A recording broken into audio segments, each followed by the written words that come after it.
Shalom, Bapak Ibu yang terkasih, dalam nama Tuhan Yesus. Pada kesempatan kali ini, kita patutnya menyampaikan ucapan syukur kita kepada Tuhan Yang Maha Kuasa.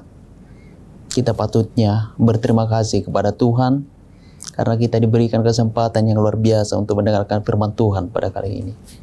Bapak Ibu yang terkasih dalam nama Tuhan Yesus, sebelum kita dengarkan firman Tuhan pada kesempatan kali ini, kita bersatu dalam doa. Bapa yang baik, Bapa yang penuh kasih, Bapa yang mulia, Bapa yang berkuasa atas segala yang hidup. Tuhan, pada kesempatan kali ini kami datang ke hadapan-Mu untuk mengucap syukur. Terima kasih Tuhan buat kesehatan. Terima kasih buat napas kehidupan. Terima kasih buat hari yang begitu indah yang Kau sediakan bagi kami. Sehingga pada kesempatan kali ini Tuhan, kami bisa merasakan sukacita yang luar biasa dalam hidup kami.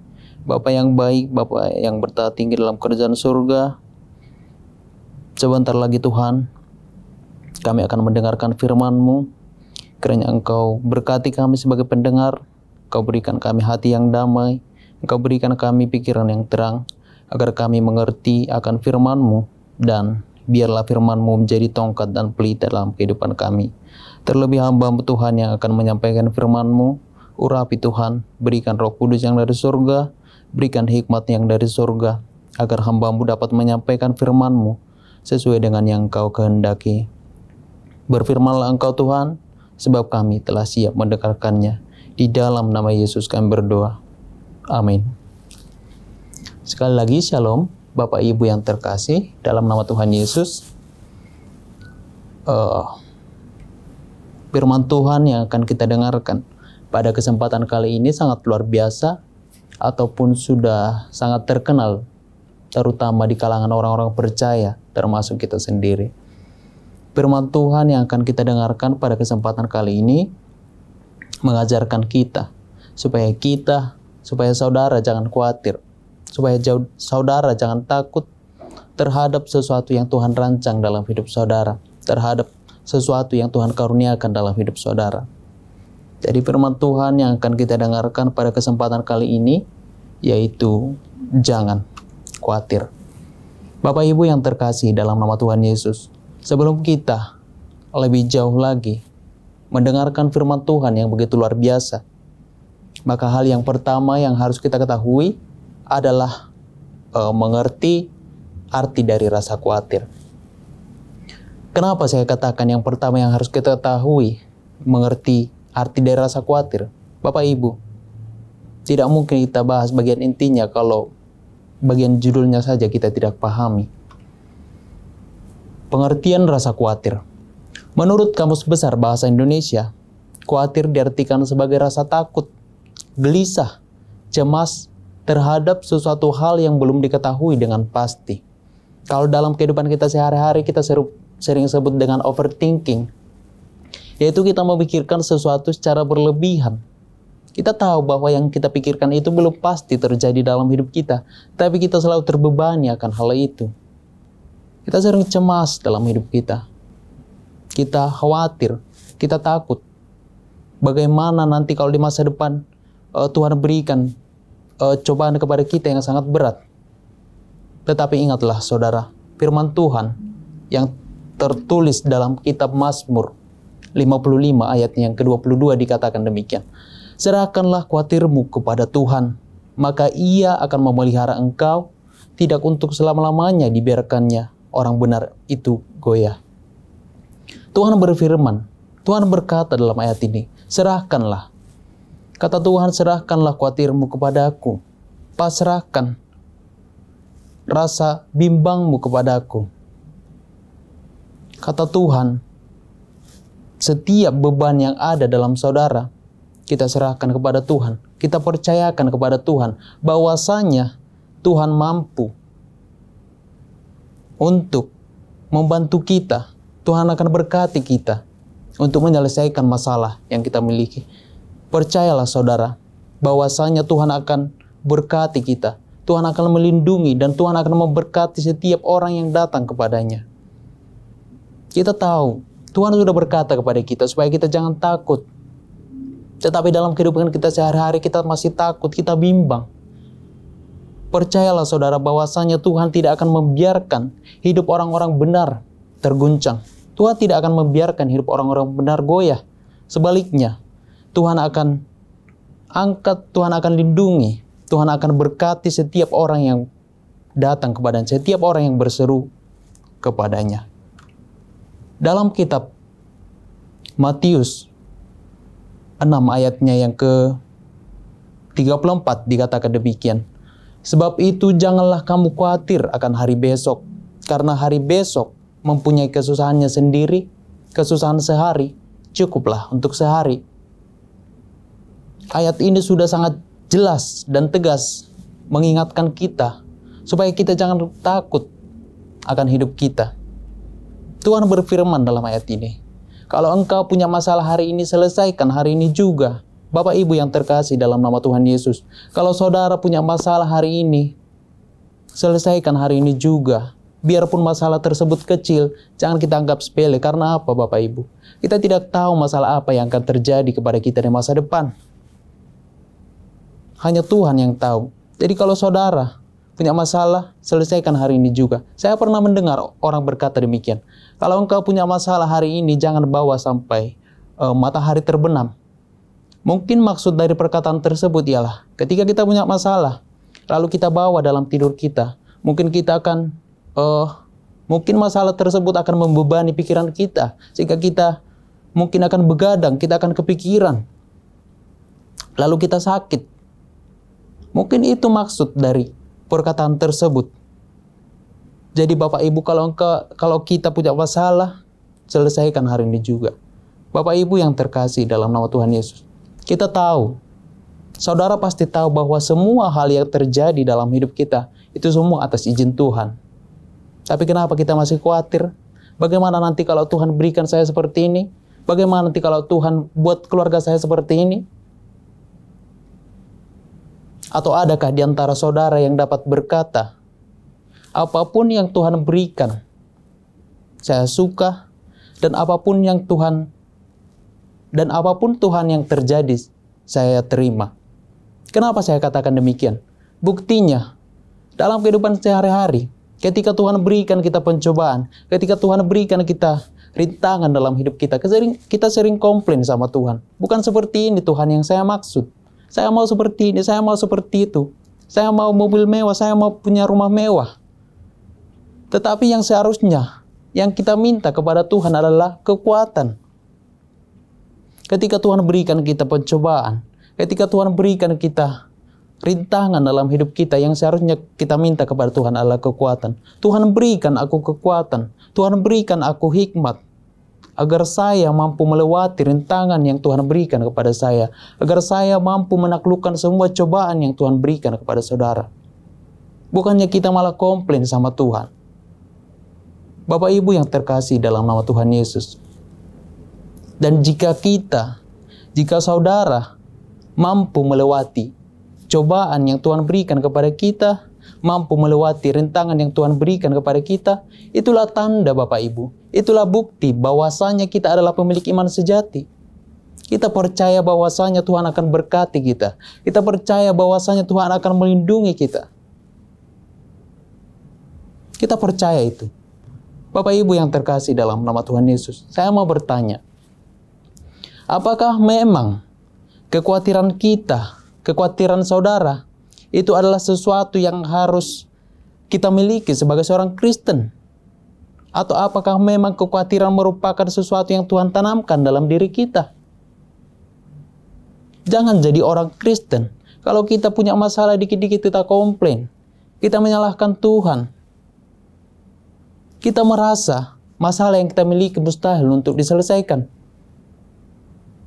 Kenapa saya katakan demikian? Sebab Tuhan sendiri yang mengatakan supaya kita jangan takut. Seperti yang tertulis dalam kitab Yesaya 41 ayat yang 10 dikatakan demikian. Janganlah takut, sebab aku menyertai engkau.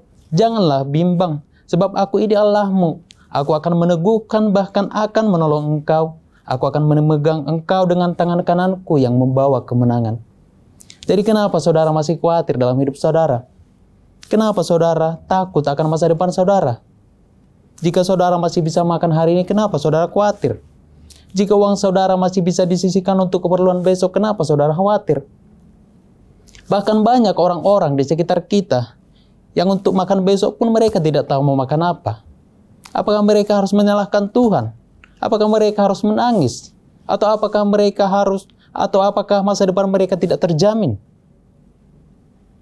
Bapak Ibu yang terkasih dalam nama Tuhan Yesus, saya teringat dengan perumpamaan Batak yang mengatakan makais martuduk. Dikatakan makais martuduk. Jadi perumpamaan ini dibaratkan dengan seekor ayam. Pernahkah kita melihat ayam menyimpan makanannya? Saya rasa tidak pernah.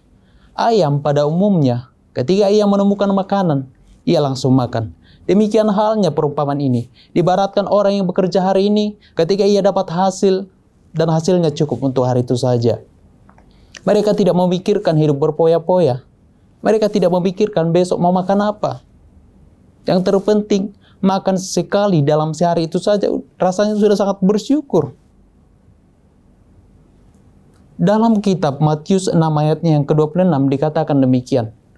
Pandanglah burung-burung di langit, yang tidak menabur dan yang tidak menuai, dan yang tidak mengumpulkan bekal dalam lumbung, namun diberi makan oleh Bapamu di surga. Bukankah kamu jauh melebihi burung-burung itu? Tuhan berkata dalam ayat ini, yang tidak menabur pun aku beri makan, yang tidak menuai pun aku beri makan, yang tidak mengumpulkan bekal dalam lumbung pun aku beri makan. Apalagi kita, saudara, yang diciptakan dengan tangannya, yang diciptakan segambar dan serupa dengan Tuhan. Apakah Tuhan akan biarkan kita hidup menderita? Apakah Tuhan akan biarkan hidup saudara sengsara?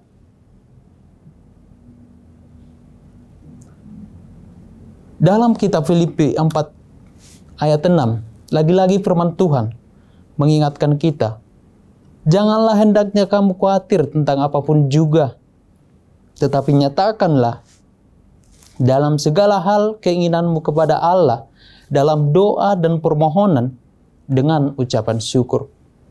Jadi kalau hidup saudara hari demi hari, tahun demi tahun itu sama saja, berarti kita kurang meminta kepada Tuhan. Kita kurang berdoa kepada Tuhan. Dalam Alkitab dikatakan, mintalah maka akan diberikan kepadamu. Carilah maka kamu akan mendapat. Ketoklah maka pintu akan dibukakan bagimu. Karena barang siapa meminta ia mendapat, barang siapa mencari ia menemukan, dan barang siapa mengetok baginya pintu dibukakan. Tuhan menyuruh kita untuk berdoa. Kita tahu bahwasanya jarak antara Tuhan dan manusia itu hanya sebatas doa. Hanya sebatas doa. Tapi kenapa dalam kehidupan kita jarang berdoa? Kita jarang meminta kepada Tuhan. Apakah karena kita manusia berdosa sehingga kita takut meminta kepada Tuhan? Sehingga kita takut berdoa kepada Tuhan? Apakah itu alasannya? Bapak Ibu yang terkasih dalam nama Tuhan Yesus, bukankah dalam doa kita, bukankah dalam doa saudara-saudara memanggil Tuhan kita itu dengan sebutan Bapa?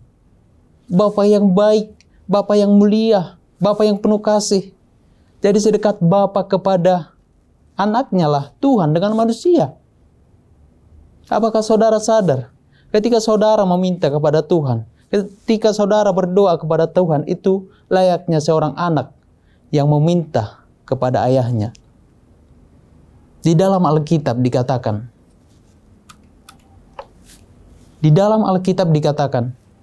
adakah di antara kamu yang memberikan batu kepada anaknya ketika ia meminta roti? Atau adakah di antara kamu yang memberikan ular kepada anaknya ketika ia meminta ikan? Jika engkau yang jahat tahu tentang pemberian yang baik, apalagi Bapamu di surga, ia akan memberikan yang baik kepada orang yang meminta kepadanya. Tuhan berikan kita jaminan, asalkan kita meminta kepada Tuhan. Dalam Alkitab dikatakan, tetapi carilah dahulu kerajaan Allah dan kebenarannya, maka semuanya itu akan ditambahkan kepadamu. Tuhan menyuruh kita untuk berdoa, kita minta kepada Tuhan, maka semua yang kita butuhkan akan diberikan kepada kita.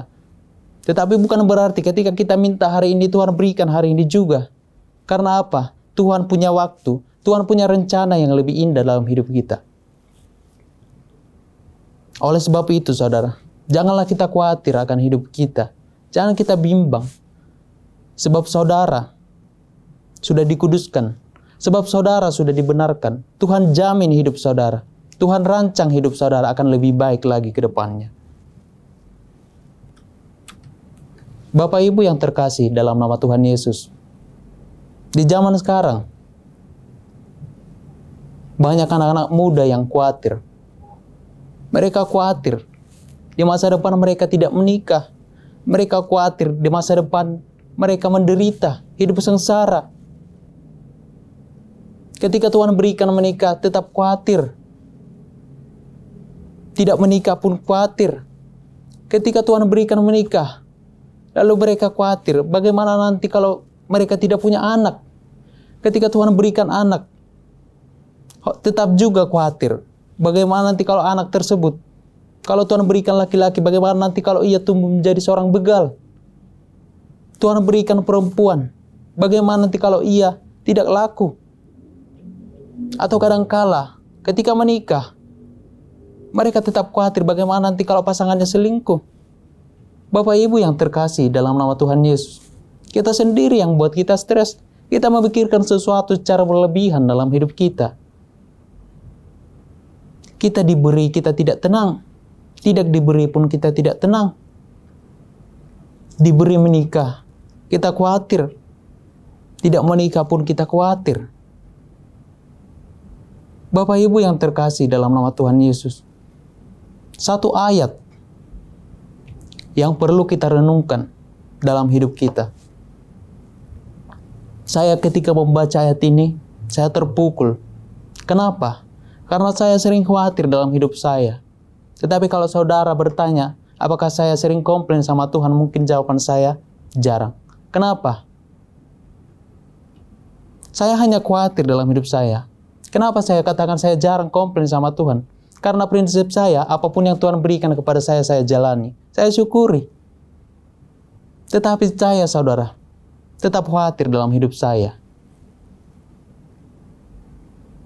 Firman Tuhan itu tertulis dalam kitab Matius 6 ayatnya yang ke-27. Dikatakan demikian. Siapakah di antara kamu yang karena kekhawatirannya dapat menambahkan sehasta saja pada jalan hidupnya? Sekali lagi saya bacakan. Siapakah di antara kamu yang karena kekhawatirannya dapat menambahkan sehasta saja pada jalan hidupnya? Tuhan berkata dalam ayat ini, jika memang kekhawatiranmu menambahkan sehasta saja pada jalan hidupmu, kata Tuhan, lakukan. Kalau memang itu menambahkan sehasta pada jalan hidupmu, kata Tuhan, lakukan. Tetapi nyatanya apa? Ketika kita khawatir, kita punya rasa takut, justru itu akan membebani pikiran kita. Seperti yang saya katakan sebelumnya, kita punya masalah, kita bawa dalam tidur kita. Lalu kita mungkin tidur kita akan kurang baik, kurang berkualitas. Lalu kita sakit. Yang justru akan mengurangi jalan hidup saudara. Justru akan mengurangi jalan hidup kita. Oleh sebab itu, saudara, tidak ada gunanya khawatir dalam hidup kita. Tidak ada gunanya sama sekali. Percayalah, saudara, Tuhan akan angkat saudara. Percayalah bahwasanya Tuhan akan topang saudara. Percayalah bahwasanya Tuhan akan pulihkan hidup saudara. Amin. Ada sebuah kisah dalam Alkitab, yaitu kisah Nabi Elia dan seorang janda dari Zarefat. Pada waktu musim kekeringan di daerah Zarefat, Tuhan menyuruh Nabi Elia pergi ke daerah tersebut. Ketika Elia sampai di daerah Zarefat, ia kemudian bertemu dengan seorang janda dan anaknya. Lalu Nabi Elia berkata kepada janda tersebut, tolong berikan saya minum. Lalu janda tersebut mengambilkan minum kepada Nabi Elia. Saat janda tersebut mengambilkan minum kepada Elia, lalu Elia berkata kepada janda tersebut, tolong berikan saya roti. Lalu janda tersebut berkata kepada Elia, saya tidak punya cukup tepung. saya tidak punya cukup minyak. Lalu Elia berkata kepada janda itu, Tuhan berjanji, ketika engkau berikan aku makan, ketika engkau berikan aku minum, maka tepung yang ada dalam lumbungmu tidak akan habis sampai hujan turun. Tanpa berpikir panjang, janda tersebut membuatkan roti dan memberikan air minum kepada Elia. Bukan hanya itu, saudara. Ketika anak janda tersebut jatuh sakit, kemudian meninggal, lalu janda tersebut membawa anaknya tersebut kepada Nabi Elia. Lalu Elia membaringkan anak tersebut di tempat yang paling tinggi di rumah itu. Lalu Elia berdoa kepada Tuhan. Dan seketika anak tersebut bernapas. Anak tersebut hidup kembali. Sungguh mujizat yang sangat luar biasa, saudara. Karena apa? Janda tersebut bukan keturunan Israel dan juga bukan pengikut Tuhan.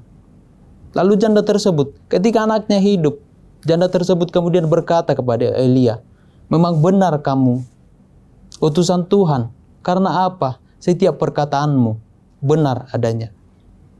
Dari kisah tersebut dapat kita simpulkan, saudara, bahwa memang kadang Tuhan terlihat kejam kepada kita.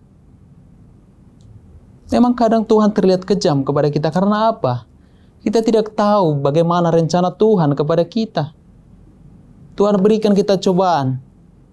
Ketika kita diberikan cobaan, Tuhan berikan lagi cobaan yang lain. Sebenarnya kalau kita sadar, ketika Tuhan berikan kita cobaan, semakin hari, maka iman kita akan semakin tumbuh, akan semakin bertumbuh, semakin banyak rintangan yang kita hadapi, semakin banyak cobaan yang kita hadapi, maka semakin hari iman kita akan bertumbuh, dan pastinya kita akan menjadi seorang pemilik iman sejati seperti yang saya katakan sebelumnya. Iman kita akan matang, dan ketika kita memiliki iman sejati, semua hidup kita serahkan kepada Tuhan. Dan dari kisah ini juga dapat disimpulkan, ini sangat penting, Bapak Ibu. Dari kisah Nabi Elia dan janda dari Zarefat dapat disimpulkan, di mana kekhawatiran bertambah, di situ iman berkurang. Di mana iman berkurang, di situ kekhawatiran bertambah. Sebaliknya, di mana kekhawatiran berkurang, di situ iman bertambah. Sungguh sangat luar biasa, saudara. Bapak Ibu yang terkasih dalam nama Tuhan Yesus. Jadi tidak ada alasan kita, tidak ada alasan saudara untuk khawatir dalam hidup saudara. Satupun alasan tidak. Karena Tuhan jamin, Tuhan akan lindungi, Tuhan akan berkati. Tuhan tidak akan membiarkan ciptaannya hidup menderita. Bagaimana mungkin Tuhan udah ciptakan, Tuhan biarkan begitu saja ciptaannya? Percayalah bahwasanya Tuhan akan pelihara saudara. Tuhan akan topang hidup saudara. Tuhan akan berikan masa depan yang lebih baik kepada saudara. Karena itu Bapak Ibu, mari kita berikan, kita pasrahkan hidup kita kepada Tuhan. Mari kita serahkan beban yang ada dalam diri kita kepada Tuhan. Apapun masalah kita berikan kepada Tuhan. Karena percayalah saudara, percayalah bahwasanya dalam Tuhan hidup kita akan terpelihara dengan baik. Amin. Kita bersatu dalam doa. Bapa yang baik, Bapa yang penuh kasih, Bapa yang mulia, terima kasih Tuhan buat firman yang begitu luar biasa yang kami dengarkan pada hari ini. Terima kasih Tuhan, ajarlah kami Tuhan agar menjadi orang yang tidak khawatir dalam hidup kami. Ajarlah kami Tuhan supaya kami jangan takut akan hidup kami. Sebab kami percaya Tuhan, Tuhan akan berkati kami, Tuhan akan topang kami, dan Tuhan akan lindungi kami. Sebab kami percaya Tuhan, masa depan kami indah dalam rancangan-Mu. Sebab kami percaya Tuhan, ketika kami menyerahkan hidup kami kepada Tuhan, maka hidup kami akan lebih baik. Dan kami juga percaya Tuhan, setiap cobaan yang Tuhan berikan kepada kami, ketika semakin banyak cobaan yang Tuhan berikan, maka iman kami semakin hari semakin bertumbuh, semakin hari semakin bertumbuh lebih baik lagi ke depannya. Sehingga kami Tuhan tumbuh menjadi pemilik, sehingga kami Tuhan tumbuh menjadi seorang pemilik iman sejati yang percaya akan mujizat kuasa Tuhan yang akan terjadi dalam kehidupan kami. Bapa yang baik, Bapa yang penuh kasih, Tuhan, dalam kehidupan kami sehari-hari kami sering cemas dalam hidup kami akan masa depan kami, tetapi kami yakin Tuhan bahwasanya Tuhan adalah sumber segala sesuatu yang kami harapkan dalam dunia ini. Terima kasih Tuhan buat semua penyertaan Tuhan yang kami rasakan dalam hidup kami. Di dalam nama Yesus kami berdoa. Amin.